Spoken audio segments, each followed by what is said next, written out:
Mass Media.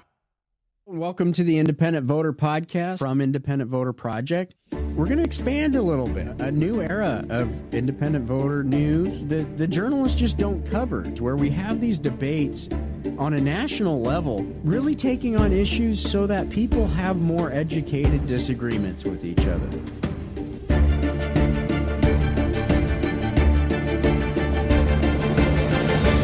Let's just explain how the process really works. Welcome back to a new episode of Independent Voter Podcast. Cara, we had missed a couple weeks. You had some stuff going on, flew out to Texas. I was flying out to a few places, Hawaii, and got back from Brazil. But we got some exciting stuff this week. Thanksgiving's coming up, but we also got Shawn's new election form roundup, which he's going to be doing more regularly. Those of you who follow IVN.us know Shawn's been covering election reform for almost 15 years now and pretty much writes something about whenever there's news anywhere in the election reform space. And now he's putting it all together weekly in one place as the election roundup. We also have a special guest today, Chris from Prediction News, talk about the new prediction, arguably gambling market in politics.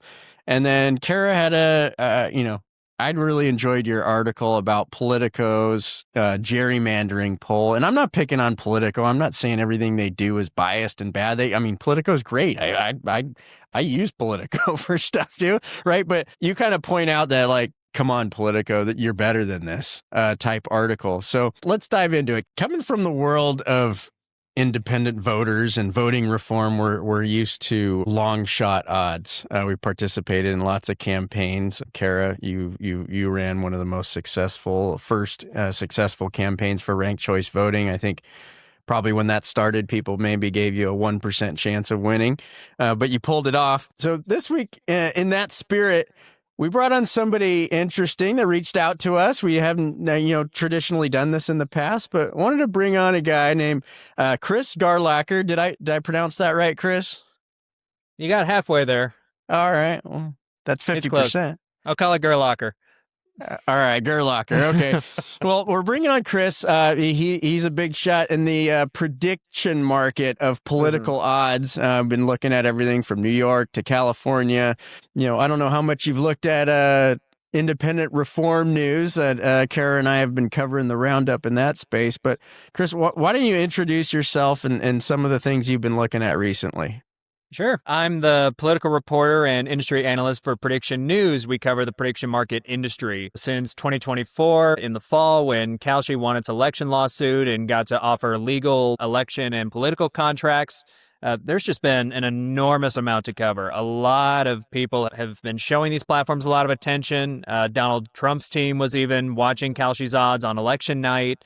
And Polymarket, the other big crypto competitor, is about to come to the U.S., so that's going to ramp this up even more. There's just been a ton to watch. And the 2025 off years were a great another case study in how prediction markets can work and show you very quickly what the outcomes of these races are probably going to be. The great thing about them is they react in real time, and they can show you an edge pretty early. At least in 2024, Trump was showing 60% chances of winning when polls were still showing a 50-50 split in the race. So there are, like I said, a lot to cover. Great way to get an overview of different races. So that's what I've been working on over the last few weeks and about the last year or so. All right. So who's going to win the race for California governor? California governor? Well, shoot, I can just pull it up and look right now. California governor. I know Katie Porter got her odds absolutely tanked after that interview. She was the odds-on favorite until she had that real rough interview, and she dropped from the mid-40s to the low 20s or so. So her odds basically got cut in half. Right now, Eric Swalwell sitting at a 44% chance to win, and really? Tom Steyer's looking at about 19, and Katie Porter's down to 12. So she, I'm not going to say she's done. There's always a chance for a comeback in politics, right? But she's on the downhill trajectory right now, unless something dramatic happens. So let me ask you, you're looking at Eric Swalwell. He just got in the race last week, I believe it was. He's a congressman out of Northern California, really charismatic, definitely known for being part of the Trump resistance. So I'm curious, he's at 44% on your prediction model. Is that because you think because he's in the news right now, so his name recognition is higher? Or is that because he really, has a shot at this? I think it's because he has a shot. One of the things you can look at in these markets is trade volume if you want to get technical. You want to see if there's a lot of money on this race to make sure that, these are market set prices and they're not just because somebody's betting big on Eric Swalwell, for example. And I mean, there's 500,000 on this market so far. So, hey, just explain that. Sorry. There's sure. $500,000. So people with $500,000 in American cash are in a market about the California governor's race. Yes. Is it just about the primary, or is it about the general, or is it two separate I'm deals? looking at the general. Okay, so you're looking at the general. And we have a top 2 primary in California. So you're looking at the general, and $500,000 right now is sort of invested in the outcome. And can people sort of like buy and sell, or are they stuck until November 2026 once they're in? Oh, you can buy and sell in real time. That's the other perk is it's not like a sports book where you're just locked into whatever bet you make at the beginning of the year. Eric Swalwell goes up to say 60% and you say, okay, I want to make my profit. I bought a 44, I'm out. You have the flexibility to do that. So interesting. So also, can you short? Like, could I have shorted Katie Porter after her comments at that news station, for example? Yeah, you can buy a yes or a no contract on any of these candidates. So if you want a no on Katie Porter when that no was sitting at, that would have been 60 cents at the time and then rose in value, you could have done that as well. Interesting. And so all the money is flowing through what entity? This is Kalshi. So Kalshi launched, I believe, in 2020. It just got its DCM certification. It's licensed to offer this exchange from the CFTC, like at the tail end of the Trump administration. And it had been trying to offer election contracts since it launched. That was one of the big prizes for event contracts. If you're going to bet yes or no on something, what's more consequential than how your election is going to turn out, whether it's at the national level or whether it's even the mayoral race? I mean, there were millions on the New York City mayoral race as well. So, let's talk about that. So, how much did people make who put money on Mamdani, for example, to win? Sure. Let me bring that one up in this tab over here. So Mamdani, it depends on when you bet on him. Before the primary, he's opened at like 1% odds. Cuomo looked like he had it locked up. Yeah. And then as Mamdani gains traction, he starts to creep up to the teens, to the 20s, and then the odds flip on primary night. Once he is the presumptive winner on, I think, either the night of or the night after, I mean, he's sitting in the high 70s, low 80s all the way to Election Day. Okay. So if I bet on him when he was still just, one little assemblyman from Queens that nobody thought had a chance, then I could have actually made quite a lot of money this past November. Sure. I mean, if you're, say you're buying all those contracts at 10 cents each and you win at the end, every one of those winning contracts pays $1 each. So that's a 10x return on your money right there if you're right and you catch it early. So how much money altogether was on that mayor's race bet in your New York City?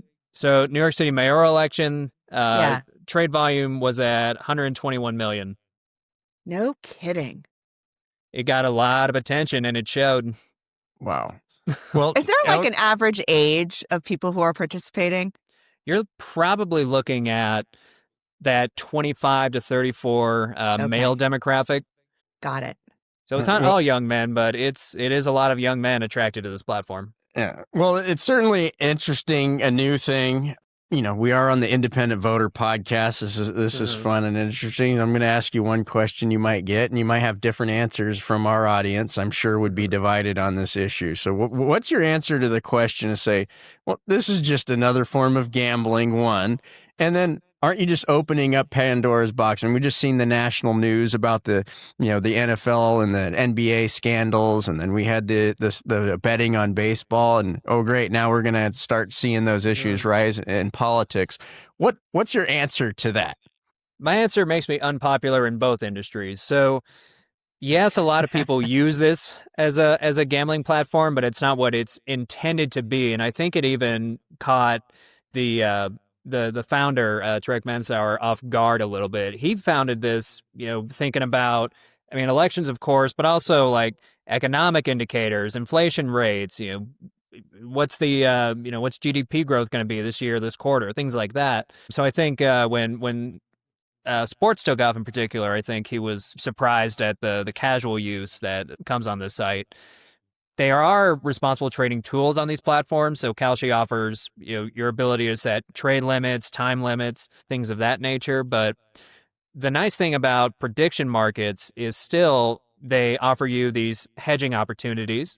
So if you're in finance, if you want to offset some risk in case, say, Harris wins the election and it's 2024, you're worried your taxes will go up.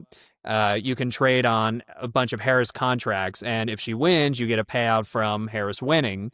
And in theory, that should offset whatever you fear you're going to have to pay more in taxes. That's a hedging use.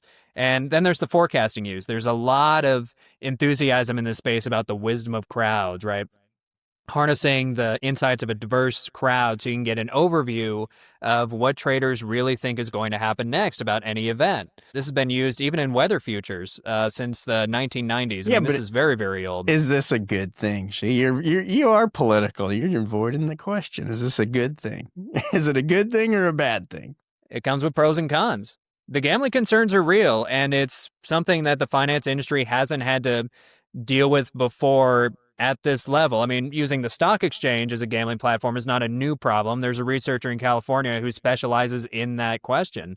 But it's going to be more upfront with platforms like Kalshi that are focused on retail traders, ordinary people.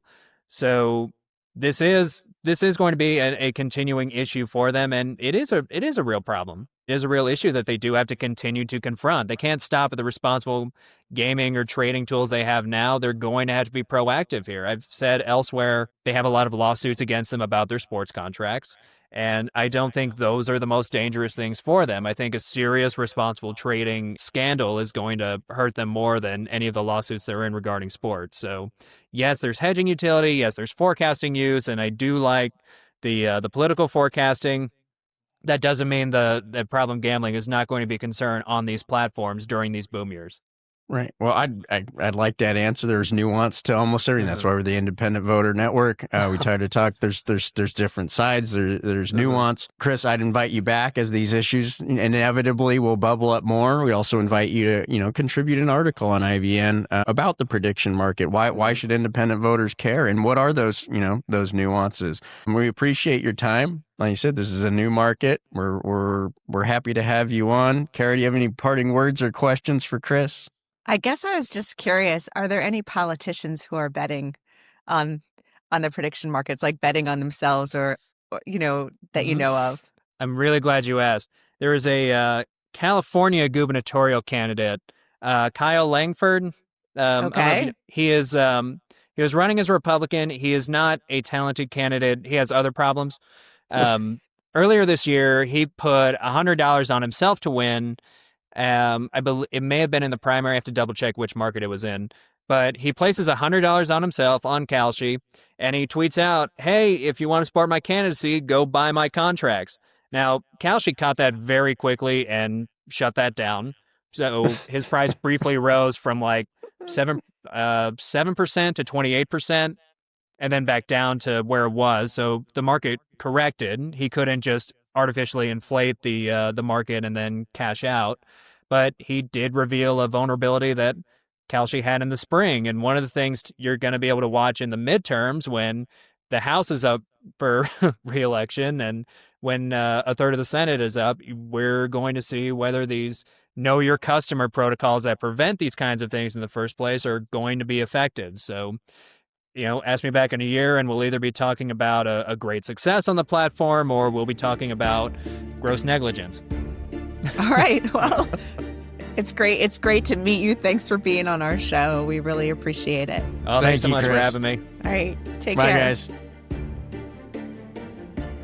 You can do that. I mean, that was super fun. So, Cara, are you going to run home and short Eric Swalwell, or you think he's got a shot for governor? I mean, so I kind of have, just between you and me and all the people listening, I kind of have a crush on Eric Swalwell. But I think it is really interesting that he is so, placed so high. And I think if anybody wanted to short him, that probably would be could be a good bet, right? Well, I feel bad. Well, didn't Klubeck dropped out, so that increases chances, and then he and his his supporters went and endorsed Swalwell, so that's got to be worth something, right? So I didn't realize that Klubeck got out of the race. Don't forget, he has at least three supporters. He got out, and now he endorsed Swalwell. So interesting. We could have when we saw that tape on Katie Porter, with her, in the newsroom saying like, stop the newsroom, and, having that really bad media day. Apparently she was at the top. But do you really think that hurt her campaign as bad as the betting market thinks? I mean, do you think, the fact that she had this, whatever bad news thing, like, you really think it hurt her campaign as much as the betting markets indicated? I mean, they went so far to make. Probably did. I mean, I'm just sort of reminded of think little moments like this in politics, they do matter. Like, think about the Howard Dean scream in Iowa, I mean, but that was a different kind of in the middle of the election. And isn't there an argument to be made? I mean, especially California governor at this point in the race is like a big name ID game, right? Like the biggest thing is just name ID. People recognize it. Is like, will people even remember why they heard Katie Porter in 6 months from now, or 3 months, as we get into the heat? I don't know. I don't know the answer. I guess I should bet on it or something. You could, right? Yeah, we could actually bet against each other, and we could, have some bragging rights there and some extra money in our pocket. But like Katie Porter, or less money in our pocket, or less. I think that with Katie Porter, it's kind of like when something like that happens that sort of feeds into an already always listening about Katie Porter. Like, if something goes with something that's been said before, it hurts even more, right? Yeah, so, but we're talking about people thinking about Katie Porter right now. Like, that's us wonky political people, which is maybe like 0.1% of the population, right? There's probably 50% of the population that I think I've heard that name before, right? And they don't, right? And so that's what I'm talking about, just the name, the brand recognition awareness. Like, isn't there an argument to be made that maybe she actually benefited from it because right? There's a lot of voter. Yeah, like you said, what is the net outcome? I don't know, but I think. But also, like Chad, it's that name recognition, especially 6 months out, 9 months out, is the name of the game. And these polls.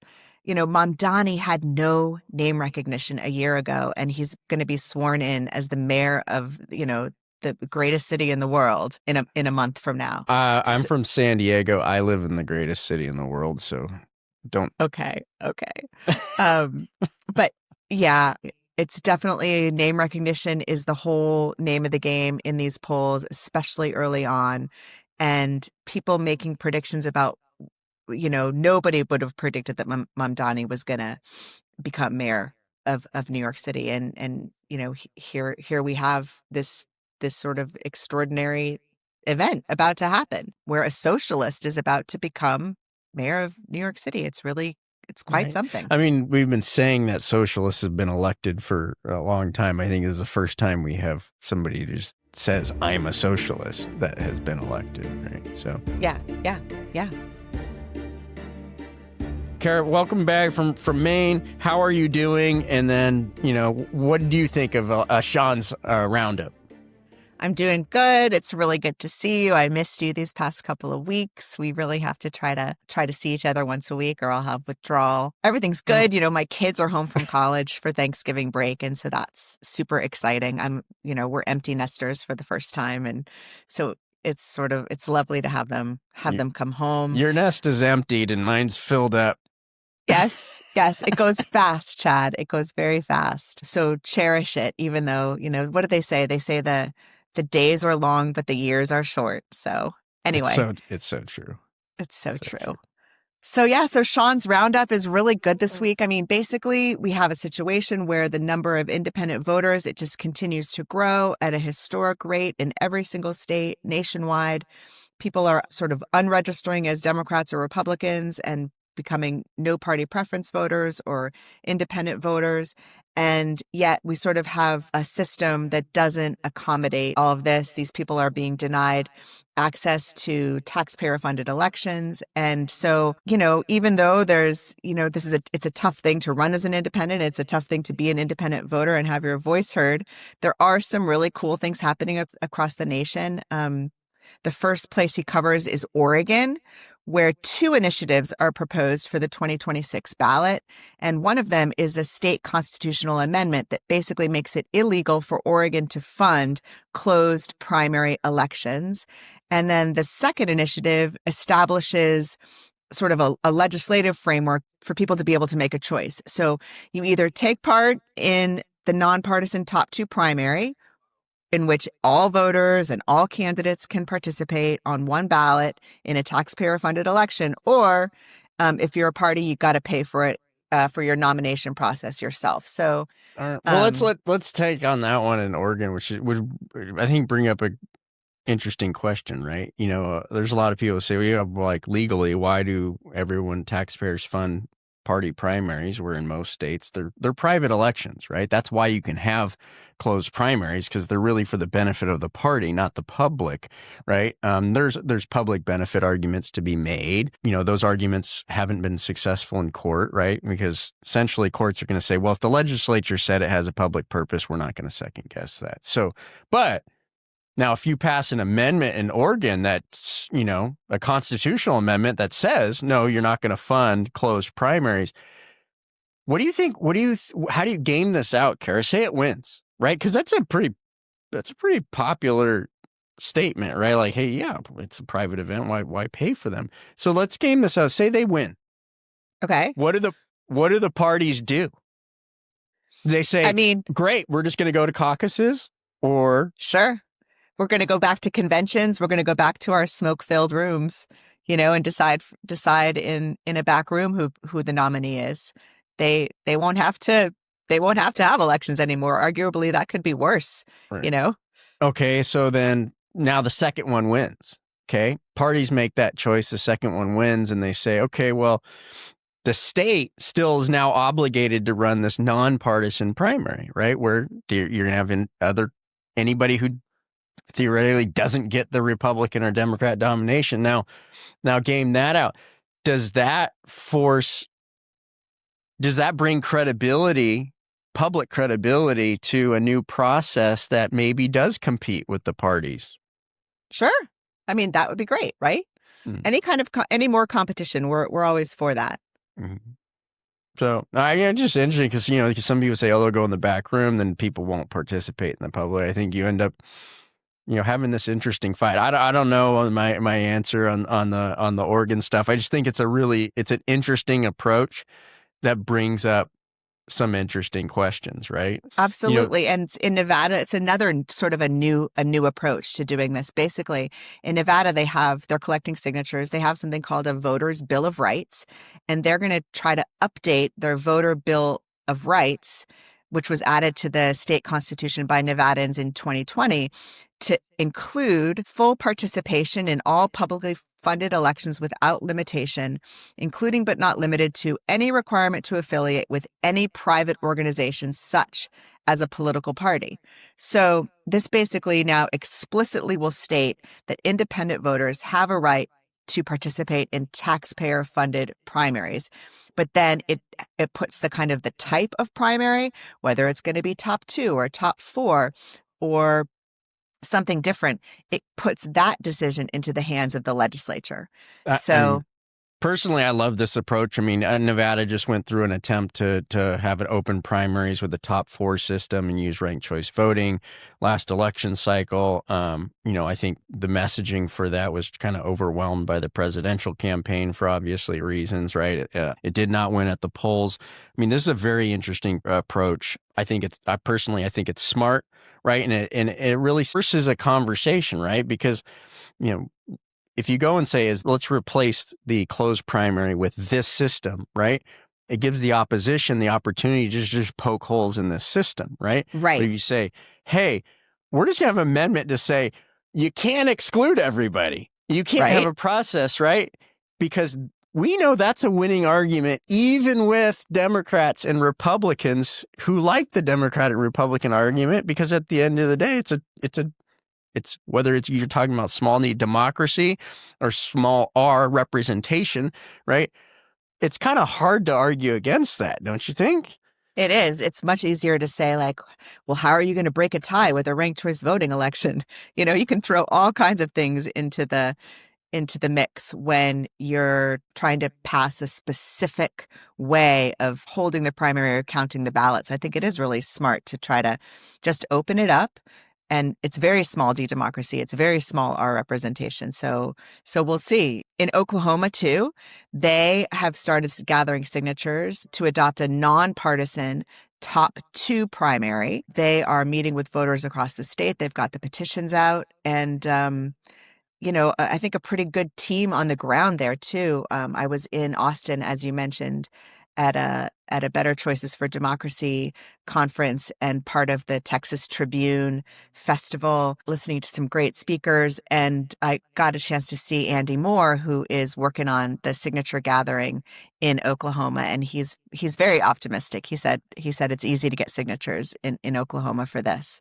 So, and they have hundreds of volunteers too, which is exciting because, the more that you involve like everyday real people in doing the democracy, it's good for our democracy. I've always said this, like all the campaigns that I've worked on, it's been the people, like they want to do something. They're like, well, what can we do to make it better? And when you say, oh, you can go gather signatures, that's a very real thing that people can participate in. You don't have to have any experience. It gets you out there into the world with your, our fellow citizens, and it's real. Like, but also on that point, though, right? It is very real. I totally agree with you. I mean, in San Diego, we've gone through kind of 2 throws, I call it, of going at the council to do what we call a more choice initiative, which simply instead in San Diego we have nonpartisan municipal elections. So we've had a top 2 system since the beginning of time, right? So that's great. You get 2 candidates go to the general election, right? We know there's half the turnout in the primary. So obviously candidates that have large amount of funding and the political interest that be have a significant advantage to get through that primary. So we brought a proposal to say simple, hey, instead of advancing 2, let's advance 5 and let's rank the 5 in the general election, right? Let's put the meaningful vote in the general election, right? Great. We've done three polls now in San Diego and Chula Vista, which is just south of San Diego. It's actually technically in the middle of it because San Diego wraps around it. In every case, we show 70% support as a baseline, less than 20% opposition, the rest undecided, right? And so in most cases, politicians will go, well, yeah, I got to support this, right? Yeah. But we haven't been able to get through council. Now, the resistance to doing petition signatures is not that we don't want to do it. It's that it's incredibly hard and expensive, right? Yep. Like, even if you have volunteers and you have, San Diego, you got to spend over $1 million on signatures alone. And so I don't know if what I'm getting at here, other than, it's great. It's glad that Oklahoma raised the money to manage the volunteers and do the signature gathering there. But these reforms, and that almost by definition, when we're talking about a real nonpartisan reform, is going to be resisted by the folks that are currently in control. Totally. Right? That have the power to put something on the ballot, right? So how do you deal with that conundrum? How did you deal with it in Maine when you got ranked choice voting passed? Well, we started collecting signatures. In Maine, we're really lucky. So you can collect signatures at the polls. So when people are coming out of the poll, you're allowed to have a little table there and people can come and sign petitions. And it's kind of like part of this civic exercise that you're not only going to vote, it's part of the culture that you're going to vote and you're going to see what petitions are, people are trying to get passed. And so in 2014, it took us a year and a half to get the first set of signatures for ranked choice voting, but we did get tens of thousands of them at the polls in 2014 in order to put RCV on the ballot in 2016 for the people's veto, because remember, the legislature repealed our law. So we had to do this thing called the people's veto and collect signatures again. At that point, we only had 90 days. It was the middle of winter. And if we hadn't had volunteers, we would have never been able to make it. But we had 1,800 volunteers kind of come out of the woodwork to help us get those signatures in Maine in 2017, 2018, that winter. Yeah, signature gathering is hard. And it's not just getting a signature, right? The signature has to be from someone who's a registered voter. In Maine, it has to be on a form for the town. So like for Cape Elizabeth, you have to have like a special form for Cape Elizabeth where Cape Elizabeth voters sign. Then you have to take all those signatures to the clerk. And the clerk has to verify that every single one of them are real. And then you have to go pick up the petition again and send it to the state. And then the state has to verify that every single one of those signatures is valid. So it's hard. It's not. I derailed our conversation about the reform roundup by doing this, but like in San Diego, we deal with validation issues, like the person spelled the name of the street wrong, and so they invalidate the signature. It's just totally. It's like these are the things people don't think about. Just go get the signatures. Just go. Okay, well, you got to collect 40,000. They have all these requirements. That costs a ton of money and time. Right? We're all busy. It's time. It's money. It's all granular work. But then again, those are the precious rules that are in our constitutions, that are in our charters, that our ancestors gave us. That's our power as citizens, as distinct from the power of our representatives. So it's like, yes, it's hard, but it's so worth it when you go through the process of doing it. It's so worth it to basically honor the past and to be able to be involved when you've got these legislatures and politicians who resist change at every juncture, that hold on to their power in the way that they do. I'm so happy that we have it in Maine. I'm so happy that you have it in California. I think 25 states have the ability to do this. Right. And, I think, some states want to put it on the table, like Florida has it, but then they require 60%. So in that case, the majority, 57% of the voters in Florida have actively said, I want nonpartisan primaries. But you know what? Florida has minority rule. 43% get to keep their closed primaries. So, there's lots of things. They vary by state, but I want to talk about one more thing today. Speaking of money and politics, is things you have to do. We had to raise a lot of money to do 3 polls right over the course of 3 years in San Diego. You made a point of saying, a story, like you said, I'm not picking on Politico. They do a lot of great stuff. But you had an interesting story that you wrote that about a poll where, I had, Dan Howell, the chairman of IVP, actually brought this up with me. And he goes, did you see this article on Politico? And it's just so inaccurate. It's like almost like, Cara, explain what you wrote, your article, kind of why you wrote it and why this is like, Politico, you probably should issue an apology to your readers. I mean, I'm not going to hold my breath for that. But yeah, maybe 5 days ago, there was this big story in Politico and the headline said, poll. Americans don't just tolerate gerrymandering, they back it. So I was like, wow, what is this poll with this headline about that all of a sudden everything that we've seen is that, Americans do not want gerrymandering, even though they just passed it in California. Like as a whole, people are pretty much opposed to politicians drawing the lines for the elections that they vote in, and anti-gerrymandering initiatives have passed all over the country. But anyway, they're referring to this poll. And so I looked inside the poll and it didn't support the conclusion in the headline at all. The poll basically showed that Americans overwhelmingly either prefer an independent redistricting process or an independent redistricting process that gets approved by voters. They do not support partisan map drawing without voter approval. It's like the exact opposite of what the headline said. And, it's a poll that was done about 2,000 people, so it's a nice big sample. It's nationwide. They were asked 4 choices. They could choose either political maps should be drawn through an independent, politically neutral process. 38% favored that. Political maps should be drawn by state legislators but approved by voters. Then another 34% wanted that. And then political maps should be drawn by state legislatures without approval by voters.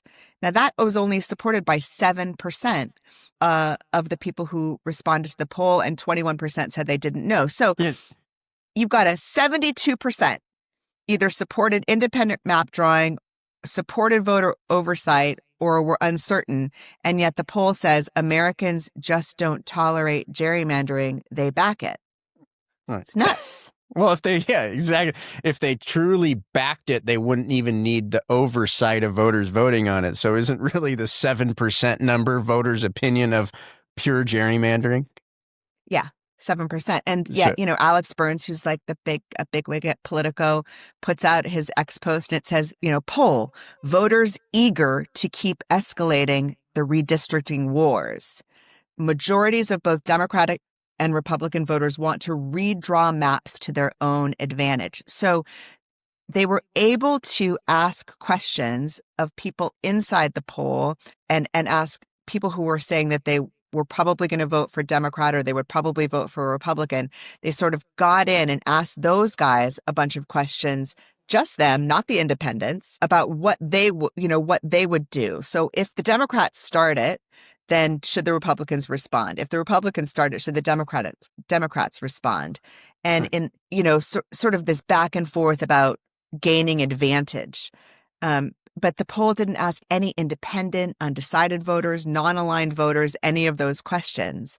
It didn't ask even do you support partisan gerrymandering? Just as simple as that. We see this all the time. I mean, Shawn wrote a great article about hey, New York Times, your independent polls, right, is really bad, right? It's like we know how you frame the question, how you decide to analyze the poll can tell so much. Living in the independent voter world, it is so frustrating. It's like you see these polls and then they're like, 50% of the electorate leans left and they're right. It's like, I always say, well, if you ask everybody, say, you need to eat and you have to choose either Burger King or McDonald's, right? Almost 100% of people are going to pick one. And then they go, well, these people love McDonald's and these people love Burger King, right? This is how these polls kind of work. So my question on this poll is who did this poll and what is the interest in coming up with, this, people support gerrymandering when even that poll is like obviously says something differently. It's quite interesting. So the poll is done by a company called Public First, which is a London-based firm. So that's sort of interesting. Like, why is Politico partnering up with an international firm instead of having, when they're talking about especially Americans' preferences, like maybe they got it wrong just because they're a bunch of London political consultants who didn't know how to include independents in a poll. Yeah. I don't know. But like, what is the motivation? Right? Like, I don't know. Who exactly paid for the poll? Who's this new polling firm that has a connection with Politico to get this thing authored and write it on a story? Say, hey, independent voters about to do a poll. We're going to have at least 2,000-3,000 responses. It's going to focus on NPP voters in close primary states and California. And like I said, I'm not bagging on Politico. I would welcome Politico to reach out and say, hey, why don't we prepare ourselves to publish a story on the results of that poll at the beginning of the new year? Yeah, I mean, this is the thing about polls, though. Like, the agenda of the person who is paying for the poll shapes what questions get asked and shapes the coverage of that poll and also where that poll then gets published. Right. So it's all kind of, I don't know, the rigged in advance almost.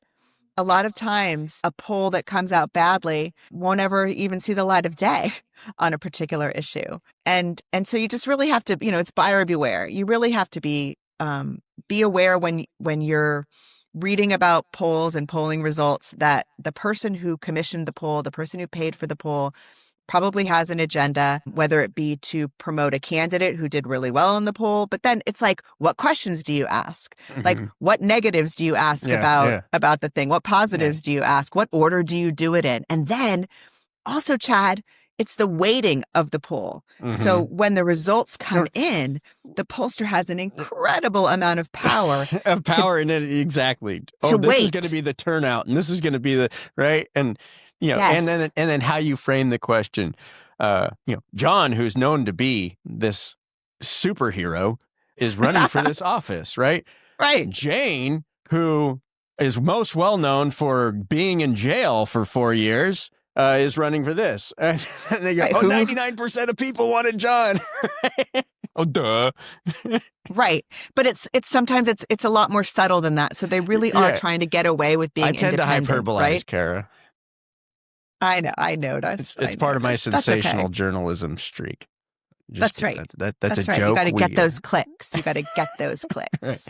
Right. But yeah, I mean, I feel bad that this is the state of things, but as long as we shine light, continue to shine light on it. Remember that story that we wrote about Fox News and the cannabis, just the completely. I mean, because at the end of the day, we're also operatives. Cara, you do opposition research. I do communications. Right? We have this passion for election reform, but we kind of know how the game works, right? And you can see this Fox story. It's like I'm not even saying I'm not a Fox basher, actually. I'm not a CNN basher. I think in the aggregate, it's obvious that they're kind of supporting one of the political teams, right? But that example was just seeing it from that was not a news story. That was a political operation that leveraged Fox to put out this angle on a cannabis story to probably to stop stuff that was going on in the farm bill and blah, blah, blah. But it was not a news agenda. It was a political agenda executed through a news website. I think happens all the time, every single day, every hour. Basic accusations, but I think that's kind of what you're saying in the Political article, right? Is you might do great journalism all the time, but come on, guys, this is obviously there's a political operation that executed itself through your platform, Politico, and come on, you guys are better than that. Yeah, exactly.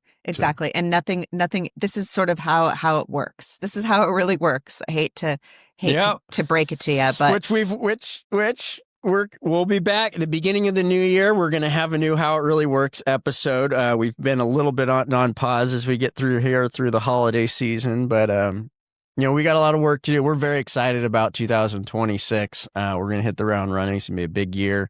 We covered a lot of ground. I had fun today. Did you have fun, Cara? Yeah, definitely. I always have fun. And I'm glad we're back on schedule. And I did have a really great trip to Austin. Met a lot of very brilliant reformers, so many professors and academics who study voting systems. And it's really fun to be with people who they know theoretically what to do. Mm-hmm. Right? They've studied things for 50 years to come up with this is the best way. This is the fairest way to conduct an election. But they're academics, right? They're professors. They're statisticians, they're election scientists. They don't know how to take their work and kind of translate it and get it done. And so it's really fun for me to go into a group like that and at least try to, inspire them to keep going and to realize that you can take very wonky things like, structural reforms and translate them into language and concepts that regular everyday people can understand. And then you can, using our democracy, change the world by changing these systems. So that was fun being in Austin, Texas. Yeah. I loved it. I mean, that is the beauty of politics. You need everything. You need academics. You need business people. You need to have people who can speak, that are more art. You need artsy people, right? Like politics at the end of the day is an industry that requires a lot of different tool sets and different types of people.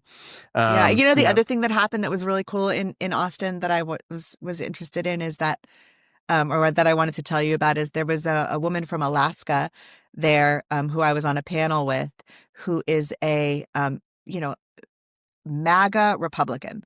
Mm-hmm. And so you have me, this Democrat, sitting next to this MAGA Republican. We actually chose to sit next to each other at dinner after our panel, had the most incredible discussion, just really got along on a personal level. And, we talked about our kids, we talked about our husbands, our lives. And anyway, it's really nice to have had that experience, just that firsthand experience of. I love that story. I mean, I think that's why we have IVN. Look, Cara, you and I don't have the same political ideology or opinions on a lot of stuff. I mean, you said in the show that you have a crush on Eric Swalwell. I don't, but seriously, that's the whole point. The only thing that I kind of don't like about that, it's not that it's what you said, it's the fact that why. I have lots of friends who are, would be characterized as MAGA. They actually support most of the stuff we do in the reform stuff. I don't, it's really non-ideological, a lot of this stuff. And I think when we sit down at the kitchen table, we talk about issues like, should our process be fair? Should we discriminate against people who join this party or that party? And then you take these policies, it's like, we got 90% of the world, probably more than that, are good people. They want fairness at the end of the day. They want people to be honest, right? And then it's the powers that be exploit the 5% of differences we have to make it look like we're this country that's torn apart. Totally.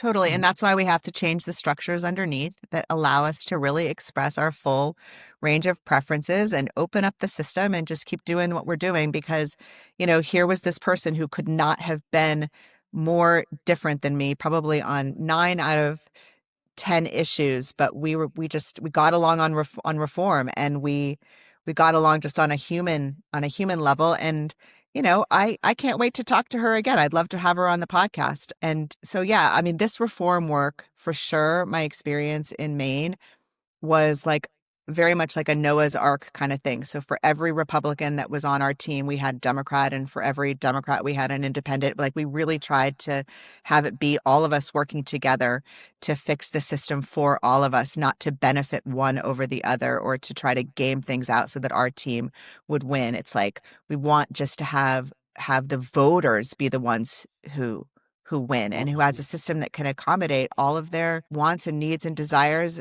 and have it not be so divided all the time. So anyway, it was good. It was nice to go to Texas. Looking at him, she's like, you guys are way over time this week. So we're gonna wrap it up there, everybody. Thank you, Cara, as always. Like I said, I think today was fun. See you Happy Thanksgiving to everyone out there. Visit ivn.us to follow the latest in reform, and we'll see you back soon. Thanks, everybody. Take care. This is the Independent Voter Podcast, sponsored by the Independent Voter Project and produced by OLAS Media. Remember, you can always find the Independent Voter Podcast or the How It Really Works series at ivn.us. Follow and subscribe at olasmedia.com.